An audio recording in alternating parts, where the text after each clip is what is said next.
Hi, I'm Denise. I'm the Employability and Guidance Officer with the Lifelong Learning Centre, and I'm going to give you my tips for preparing for interview and preparing for assessment centres. Number one, understand exactly what's expected of you. Where is the event taking place? How long is it going to last? What time does it start? Are there any tests or assessments that you need to prepare for in advance? And is there a presentation that you need to prepare to deliver at this session? If any of these questions haven't been answered already in the invite that you've received for this session, then make sure that you get back in touch with the organiser to ask you questions. In particular, if they've asked you something like there will be a short test, but they haven't given you the topic of the test, so you don't know what to revise, then you can ask that question, what will the test be on? Don't leave yourself with any questions that might actually set you at a disadvantage. If other people know those answers to those questions and you don't, they will be able to prepare better than you will be able to. If you go back to the organiser and ask your questions, there is no way that you're going to be marked down for asking those questions. Number two, research the employer. At some point during the day, you are going to be asked, why do you want to work for us? So make sure that you do have an answer. When you research the employer, I would go onto the website. I would look at information that you might not have known previously. In particular, you might want to look at things like how many employees they've got, whether they're a national company, whether they're international, whether they're worldwide. You might want to know what the best-selling product is if they produce something. If they have some kind of a newsletter, it would be wise to read the latest newsletter just to see what's going on currently within the company, so that then you've got that information at your fingertips. Number three, refer back to the job advert. Know what the job role is, know what the expectations of that role will be, and know where the responsibilities start and end. If you haven't kept the job description, then there isn't any problem if you go back to the employer and request it again. If you don't have that information though, again, you'll be on the wrong foot because you won't have the information to be able to revise and refer to. Number four, using the job description and the person's specification, you should be able to predict the questions that you are going to be asked at interview. You are likely to be asked to give examples of how you meet the competencies that are essential to that role. So if they've asked for things like the ability to work as part of a team, the ability to problem solve, the ability to use your own initiative and manage time, you might want to think of scenarios that you can then use to explain how you have actually put those competencies into practice. Number five, if you are describing a scenario, then use the STAR technique to give your scenario some structure. The STAR technique is where you use the letters of the word STAR in order to help you with that structure. So S is for situation, where you say where you were at the time of the example, which employer you were working for, and doing what job role. The T is for task. So what happened on that day that you are now going to describe. The A is where you talk about how you did that activity, the actions that you took. Be careful in that section to talk about I and not we. They want to know what you did in your interview, not what you did collectively as a team. The R is for result, and at the end of your example, if you round it off by saying and the result was, then that's the end of your sentence.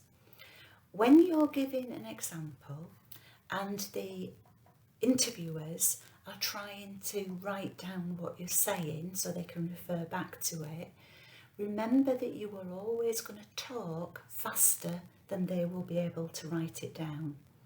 That means at the end of your example, when you say, and the result was, they are still going to be writing. There is going to be a silence. Now, in an interview situation, a silence is very uncomfortable, and the temptation is for you to jump in and add extra bits. Please don't. You're likely to be waffling at that stage, and they're still never going to catch up with you if you carry on talking. So when you say, and the result was, give yourself permission to shut up, take a big deep breath, and wait until the next question's asked. Give yourself permission for that silence. Number 6, if you get involved in a group activity, it's not what you're doing that's important, it's how you interact with the rest of the group. So the group activity could be something like making a structure out of straws and sellotape. It could be deciding as a group which items you're going to keep on a desert island. It doesn't matter what the activity is, it is the way that you interact. At some point during that activity, somebody is going to be watching you as an individual and scoring how you are working with the other team. Make sure that you listen and that you actively get involved. Use your body language to show that you're interested and that you're interacting. Try not to talk over people, but do feel as though you have a voice and you can use it. There are a couple of things that will really look good if you can incorporate them as part of your group activity. Firstly, if you see somebody else in the group who's having difficulty to get involved and you involve them, then that will look really good because it will show that you're really aware of what's going on and that you are trying to get everybody involved. The second thing that will look really good is if you pay attention to the time. Whenever a group activity is presented, they always say there is a certain time limit on it. You've got 20 minutes to do whatever.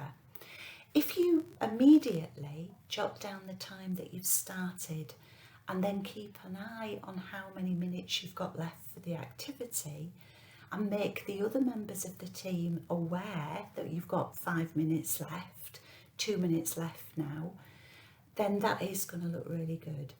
Time management is essential for an awful lot of jobs, so it will show that you've got that ability to manage the time and that you're keeping everybody in that team on task. Number 7, practice speaking your answers aloud. When you are revising for an interview, you may well jot down notes on what you want to say. You probably will be able to remember those notes, but please be aware that when we remember things, we remember in our heads in bullet points, but when we speak those things aloud, we speak in sentences. So unless you practice how you're going to formulate that sentence, no matter what you've remembered, you are still going to have ums and ahs as part of your interview. So practice speaking it aloud. If you get word perfect and you are feeling nervous, because the words will just come out of your mouth a little bit like the words of a song, you will sound more confident, and the fact that the words do just come out on their own will give you your confidence as well. If you do want a mock interview before any interviews that you've been invited to, you're very welcome to book a mock interview with myself, and I will help you and coach you through the answers that you're giving. If you are asked to give a presentation, do make sure that you keep to the timings. Quite often, if you're asked to deliver a presentation, you will be told to stop at the allotted time, and if you've not actually said everything you want to say, then it's not showing that you've got very good time management skills. Number 8, first impressions count. You want the employer to feel that this interview is important to you. The way that you do that is by dressing appropriately. You don't need to go completely over the top, but please make sure that you have shown that it's important enough for you to dress up. Make sure that your clothes are clean, and also make sure that your body language is appropriate. Be friendly, smile. If you are there in person, shaking people's hands is a really good first impression. If you're online, then just nod and smile appropriately. Number 9, be very positive in everything that you say within your interview. Don't be negative in any way at all, and don't draw attention to any shortcomings. Don't make sentences like, I haven't had much experience of that, but instead make sure that you do highlight the things that you're good at, and use phrases like, I can do that, rather than I think I can do that. Number 10, believe in yourself. You deserve this job. You have been invited to interview because the employer feels that you match the necessary skills, abilities and competencies that they've requested. They are not inviting you to interview out of pity. They are inviting you because you've got the skills and experience that they feel they would benefit from within this job role. Believe in yourself. You have got as much chance of getting this job as everybody else in that room. But if you don't believe in yourself, then the employer's not going to believe in you either. Again, if you need that confidence, it might be worthwhile booking a mock interview. Good luck with your interview. If you do need any help at all, please get in touch. My email address is d.edmonds@leeds.ac.uk. Thank you.